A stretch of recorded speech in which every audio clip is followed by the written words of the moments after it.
Hi, Erin. Can you start with your name and where you were born? My name is Judy Hong, and I was born in Seoul, Korea. So, did you grow up in Seoul, Korea? Yeah, so I grew up in Seoul till I was about 12 years old, so sixth grade in elementary school. And then the whole family immigrated to New York, and we settled in Douglaston, which is in Queens.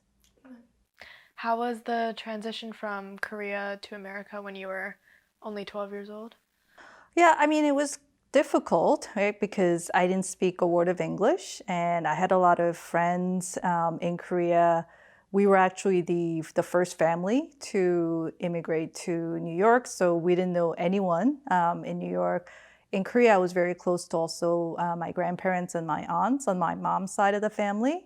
So just leaving everyone that I was so close to and moving to a new country where I didn't know the language and I didn't know anybody. So yeah, I would say that was kind of challenging. And I remember crying a lot the day that we were leaving Korea. So we went to the airport and I just remember bawling. And we got onto the plane, and my brother was younger, so he was around 8 or 9 at the time, and my mom and I were just crying the whole flight. Yeah. Did you resent your parents at the time for making you move to Korea? Like, were you very much against it? I mean, I don't know if I resented my parents. I think I was probably a little too young to have a say in whether we moved to Korea because I was 12 at the time. I think I was just really sad about leaving all my friends and my relatives. Do you think your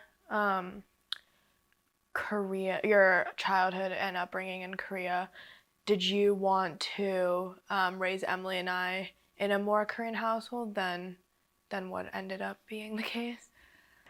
When I first came from Korea to the US, and I would meet a lot of Korean American families, and they had young children, and I was just surprised that a lot of those kids didn't speak Korean, right? They only spoke English, and I felt like the parents had to really put the effort and make sure that they spoke Korean. So I wanted that for myself when I got married, and I didn't think I would marry someone I guess who didn't really speak Korean at that time too.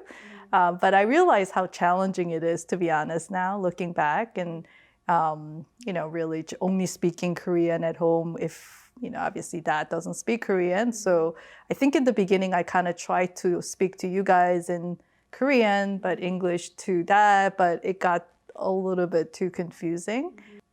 Now, I do think that as you got older, you're embracing the Korean identity more about, like even Korean food. Like you did not eat kimchi when you're really little, and now you really, like eating kimchi and all the Korean food. And so even though it wasn't really Koreanized household, I think you are able to see glimpses of just being Korean and growing up in a Korean household, and especially some of those traditions that we keep when we visit Palace 할머니 and 할아버지, because they're very Koreanized, and I think they want to keep those traditions for us. Can you tell me about going to middle school and high school in America and what that transition was like and how school was? Yeah. So, like I said before, I mean, I had no friends here and I didn't speak English. So I came here and we started. So we started in sixth grade. It's a public school in Queens. I remember the only sentence that I was practicing the first day was really, I don't speak any English. That was the only sentence that I kept practicing.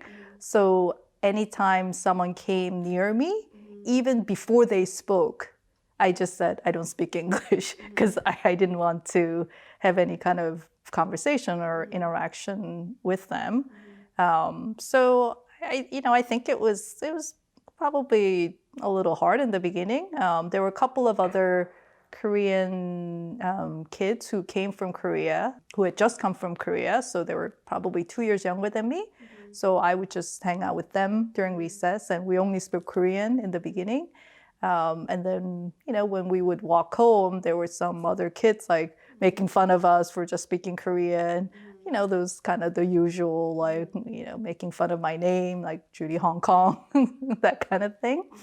And then the middle school, actually, because I grew up in Queens, and Queens has a lot of Korean American population there. So in the middle school, we actually had more Koreans. And so I think I probably hung out with a lot of the Koreans that had just come from Korea, or the Korean Americans. So I think by the time I went to middle school, I spoke the language, and I had friends. So I think probably the first year was the most difficult year. Can you tell me about your career path? So after college, how you got to where you are now? Yeah, so I majored in communication in college, and I actually always wanted to be a journalist. So, even when I was in Korea after I came here, I wanted to be a journalist, and so I majored in communication. Unfortunately, I wasn't able to really find any work in that field when I graduated from college. I ended up working for this Korean company. It was called Daehan Investment Trust. And essentially, they needed someone who spoke Korean and English.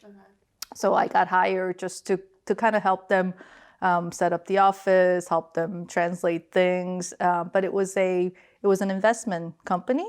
And that's really when I first got exposure to the world of finance, right? Because I was a journalist or communications major. I didn't have any courses in finance or anything like that. So when I started to work for Daehan, like the whole world of finance was pretty interesting. And so I wanted to stay in that field, and I decided to get an MBA because I think because I didn't have any formal training in finance, I thought getting an MBA would be the best way. So I went to business school, got my MBA, and then got hired by Goldman Sachs as an equity research associate. And believe it or not, I was at Goldman for 20 plus years. I guess the bulk of my career was really spent at Goldman analyzing beverage companies, tobacco companies in the consumer land. And then, I think, as you know, I guess about now 16, 17 months ago, I decided to make a career transition and joined a company called Canopy Growth, which is a cannabis company. And I am now the head of their investor relations. So I guess a pretty big career change and in a new industry, a new company. Did you face any either racism or sexism in the work field? I definitely felt like there was some sense of unfairness, whether it's a promotional, like a promotion process, or just even going to meetings and being the only woman in a sea of white men, and trying to adjust to that. And, I think part of me growing up in very Korean household, and my mom didn't work when I was growing up. She was a housewife. So I also didn't really have many role models who are professional working women. Yeah.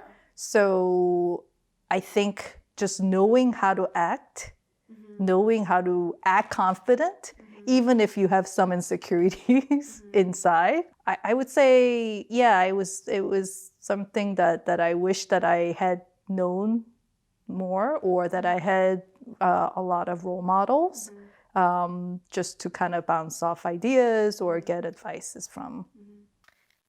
Who has been the kindest to you in your life? The kindest to me? I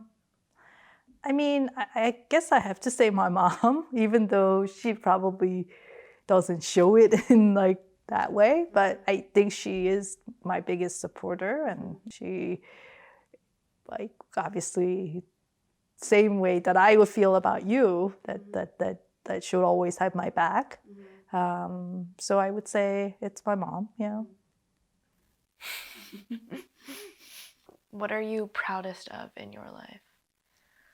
What am I proudest? I mean, of course, like the family, right? Like you and Emily, and just like so proud of how you guys are becoming, just beautiful both inside and outside. And I guess I'm also just proud to have succeeded in a career that is tough for an Asian American woman who didn't speak a word of English until she was 12 or 13, right? And so I think I'm proud of that, the career success.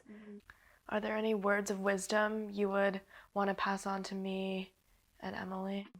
I want you guys to just really take some chances and take risks, right? Don't be afraid to try things. You're not gonna know until you try things. And I think rather than having regrets in the future, I think you should go for whatever you think that you want to go for. I think you also, again, like make this world a better place than you found it, right? So always thinking about the future, always thinking about how you want to leave your imprints in this world, and don't give up. I think for me, and I think I told you this though, one of my favorite Korean saying is 칠전팔기, which means you get knocked out 7 times, you get up 8 times, right? So don't give up. Don't give up. Thank you. My name is Judy Hong, and this is my Korean American story.